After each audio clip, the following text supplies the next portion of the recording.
And the Durfee Hilltoppers starting lineup for the Hilltoppers, the defending state champions. Judd McDonald, John Murray, the guard. Pat Malloy, 6'6" at center. Wade O'Connor at a forward. And Mike Herron, the near-legendary Mike Herron at the other forward. For Springfield Central, Travis Best at a guard. Todd Robinson, another guard. Eric Casalca, 6'5" at a forward. Fidel Padilla at a forward, and Atwood Perry the other. Ball game is underway. Mike Herron for Durfee with the opening tap. Jumper. Quick 2-point lead for the Hilltoppers. Herron has him out quickly, and this is 5 seniors on the court for Durfee. This is an experienced ball club. On the other hand, Springfield is younger. Their best player is a sophomore. They fire one up and miss. The rebound is right back in the hole, though, for the Hilltoppers by Atwood Perry. Tie game 2-2. Juddy McDonald, Durfee guard, double teamed, gets fouled. He is a very deceiving player. You look at him, and he looks kind of scrawny. Looks like he's probably still in the 7th or 8th grade, but he is an outstanding basketball player. I think he might be one of those guys who blooms late, like Reggie Lewis, for example, for Northeastern now with the Celtics. He was only the 6th or 7th man on his high school team. He very well could be against Cambridge in at the Garden in the game they needed to win to get here. He had 20 on 9 field goals, 2 of them with 3-pointers. It's Herron again. Nice pass to McDonald to catch him open. They had lost Herron in the defense. He was open and close. Well, he Springfield 4 of Durfee's points. Springfield better not lose Mike Herron too often, or he'll get 50. Jumper down the baseline. Sets the net by Travis Best. Lob in for Herron. Loses the ball on that double team in the trap. Rebound Central up. Good. Atwood Perry with his second basket. Atwood Perry, a 6'3" sophomore. Springfield has a couple of sophomores out there. They're young, but they're playing hard right now. Juddy McDonald, nice exhibition of ball handling. Lays it over to the left side for the jump shot. Nope, foul was called. Could not even hear the whistle. It's so loud in here. They're pumped up in here. The Springfield people, of course, Springfield Central has merged a few years ago, so they've got a couple of high schools that have come together, and of course the great Durfee crowd has been following this team for probably 30 or more years. Juddy McDonald is called for that foul. Travis Best, this is a sophomore who has very little conscience. He had come down the floor, and he rose for a 3. McDonald jumped into him. There's Howie, that's Skip Karam. Skip Karam, Durfee. And listen to this all-time record. 543 wins, 122 losses. Your percent is 81%. I figured up. Well, a little break in the action when the ball goes out of bounds or something. Okay. Back on the right side corner. Jumper for Central. Rebound no good. They are really doing a job on the boards, aren't they, huh? And I'll tell you who is right up there above the rim is Travis Best, the 5'11" sophomore. There's Skip Karam. We're going to see a lot from Travis Best tonight because he is a tremendous young talent. It could take you about 10 seconds to realize that. McDonald, lead pass for Herron. Stops, guns. He's 3 for 3. He doesn't look pretty, but he gets the job done. Looks a little stiff, doesn't he? A little bit awkward. Needs to work on the left hand. Perry slides inside, misses the shot. Herron down with a rebound. Comes down 3-on-2 off of the left side. The jump shot dropped in off the glass for the Hilltoppers by Wade O'Connor. And Wade O'Connor does not get a lot of club, and he's a terrific player, but a very quiet player, very steady player. Did you see that move by the sophomore Best, spinning into the circle and got fouled? There's Howie Burns, the head coach at Springfield Central. And he's lost to Durfee a couple of times. He lost to them in 1984 in the state tournament final, and he also lost in 78 in a state semifinal. And they won the tournament here 2 years ago. So the last 2 state champions are out on the court here tonight. Travis Best doesn't look like a sophomore, does it? Free throw is good. A little back and forth stuff going on between Best and John Murray of the Hilltoppers. Well, you know, this is where some experience might come into play. As I said, 5 seniors on the court for Durfee, 2 sophomores on the court for Springfield. You got to cut the chit-chat. Talk is cheap. You got to play the game. Juddy McDonald top of the key. O'Connor cross court. Murray swarmed, throws the ball away. Central to Perry again. Juddy McDonald got a hand on it, couldn't control it. Out of bounds. It'll be Springfield's ball.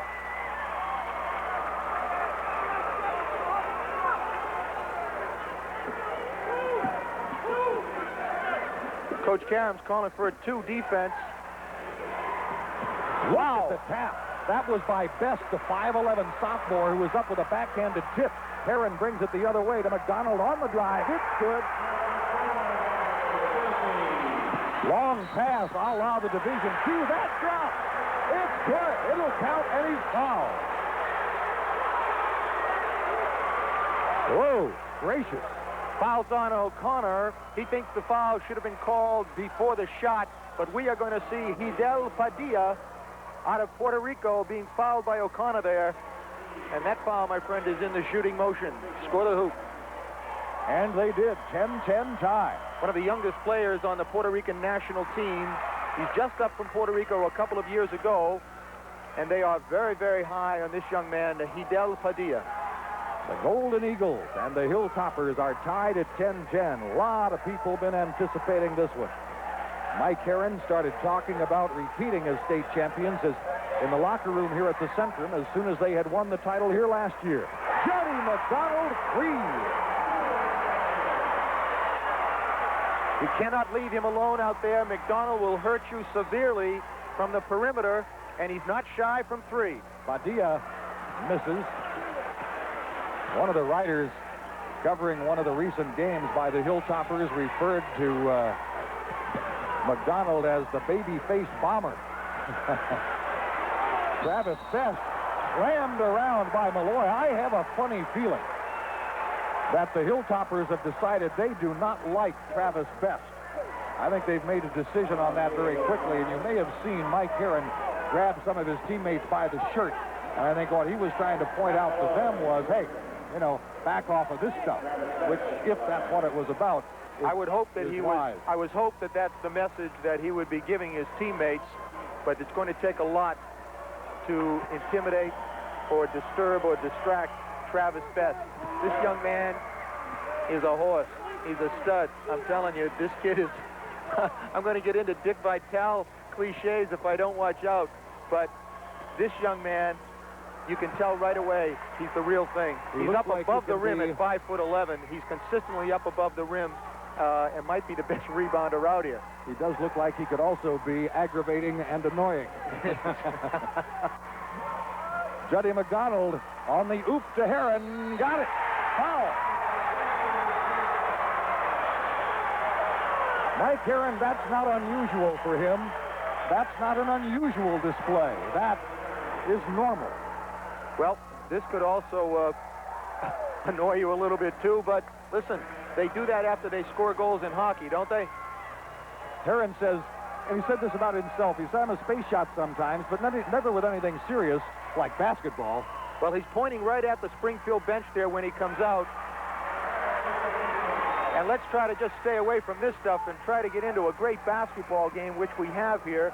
Durfee is in what it looks like a 1-2-2 zone. They're trying to pressure Best a lot. Oh, my. But there's Atwood Perry, 6'3" sophomore. Defenders. Juddy McDonald. Springfield putting a lot of pressure on the club, and he's Murray on Durfee, but Durfee responds well to pressure. Juddy McDonald. From the NBA three-point line, Judd McDonald. And does he get that shot off quickly or what? And don't get the idea that's maybe just good fortune. There's Travis Best on the drive, and Perry with the tip in.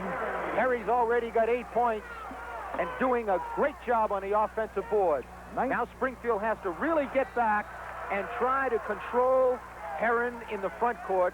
This is the key to Durfee. You've got to control Heron in the front court. If you do that, you will have a chance in the ball game. If you let this young man right here run wild underneath the basket, it's going to be a long night for you. He is relentless, Mike Heron. Golden Eagles lose the ball on the dribble. Back come the Hilltoppers. Heron into the lane, lays it back outside. Wade O'Connor misses. That rebound comes loose. Malloy chases it down. He is tough, and he throws it right through the hands of Mike Herron. Too hard, too close. Yeah, the pass is too tough for Herron, but Malloy does a great job to hustle and get that rebound, and Springfield does not do a great job. Although they had two men there, they didn't go after that rebound. Norman Domino into the ball game for Springfield Central now, number 14. And here's a young man who's averaged 15 points a game coming off the bench in the tournament for Springfield. Ball inside for Eric Brzalka. He's pretty well slammed around in there. There is some beef in the middle of that Durfee lineup. Malloy and Herron really make for two large bodies in there as Coach Burns looks on. Murray's a pretty strong kid. Not that large, but turnover situation. Durfee, Central. Well, Durfee's up 4, and they've turned it over 3 more times than Springfield. Not a good early sign for Springfield, as Kazelka brings them within 3. His dad was a great player at Springfield College many years ago, and I'm sure the folks out in the western part of Massachusetts remember him well. Looks good at the free throw line, but misses it off the back of the rim. Juddy McDonald coming from the 3 spot on the rebounding setup. That's what pulls the ball down. Knocked away from behind by Padilla. Lead pass down for Best. Bounces it off with a new man just in. Twice on the floor, double dribble by Norman Domino. Excellent pass from Travis Best as he tried to get Domino coming into the basket. He just couldn't handle the pass. It was a real good look by Best. Full court pressure again. Padilla, Best, and Domino. Herron to the right side. Out the other side. Up, scores. Boy, he's all right hand, but you can't complain. He keeps getting the job done.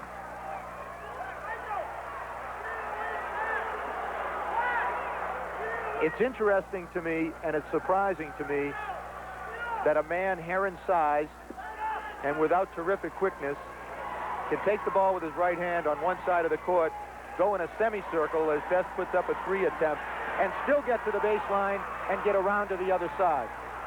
There he goes again. Juddy McDonald, another 3. Yes, sir. 3 for 3. He's for real, this guy. Travis Best out of control. Picked up inside for Perry. Perry saves him. Perry's already got 10, and he's keeping them in the ball game. They're down 6 with a little over a minute to go in the first period. That was a wild trip down the court that resulted in a basket just because it ended up in Perry's hands, and he was able to get it in. The pass to Malloy just off his hands and out of bounds. And Coach Karam did not throw that pass, but Mike Herron doesn't always do what Coach Karam wants, and Coach Karam is the first one to admit it. He's unpredictable, he says. I don't know what's going to happen, but when you're 43-0, you got to go with the flow. Perry with the ball again. He is chopped, and it's going to be tied up in a jump ball. Murray had him across the arms. Herron was in there, but I guess it was all ball. Herron is something else. Durfee in his own defense. We won't see too much man-to-man from Durfee. They just don't have the depth. Against Cambridge, they played 5 men in an overtime game. Now we're still talking here with Durfee and Springfield, and Best really has to concentrate, feel the emotion, but play the game. And Durfee has to be careful here, too. Durfee has really initiated, as you see, number 23, Murray, talking to him all the way, and there's a hard push and a shove. And Durfee has really come out talking a lot. And sometimes we don't want to talk about these things, but they're happening on the court, and it's a factor. Best is at the free throw line. He is only a sophomore. You would expect that in the talk game that he might not respond as well as some of the others, but that's only based on age. You don't know. He is not in the least bit impressed by the seniors from Durfee. He's very confident in his ability, and we are going to enjoy watching this young man play tonight. Pops both of those free throws in to make it 24-20. Durfee 10 for 11 from the field, 3 for 4 from three-point range. Amazing numbers. Perry and Malloy with a steal for Durfee. Man on the floor.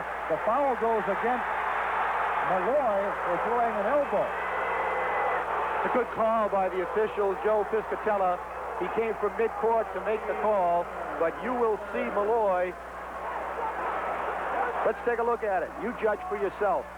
Now, Padilla, that's right. He throws the shoulder into him, and Padilla is a lean young man. He can't take too many of those shots. Oh, Dave, you were there the night that Durfee played Cambridge Ringe. They only used 5 players all night. And they went into overtime, and Durfee was a very tired team going into that overtime period. The fatigue almost cost him the ball game. Inbounds to Zelka, misses, rebound up once, up again, blocked, up again, and good by Domino. 24-22. Durfee lead is 2 points.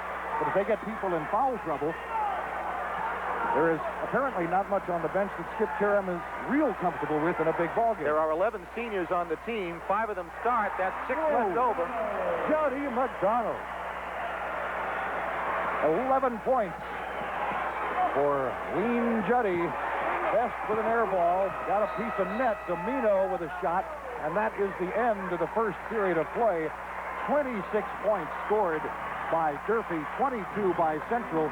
We're in a run-and-shoot Division I Boys Championship at the Centrum in Worcester on your New England Sports Network.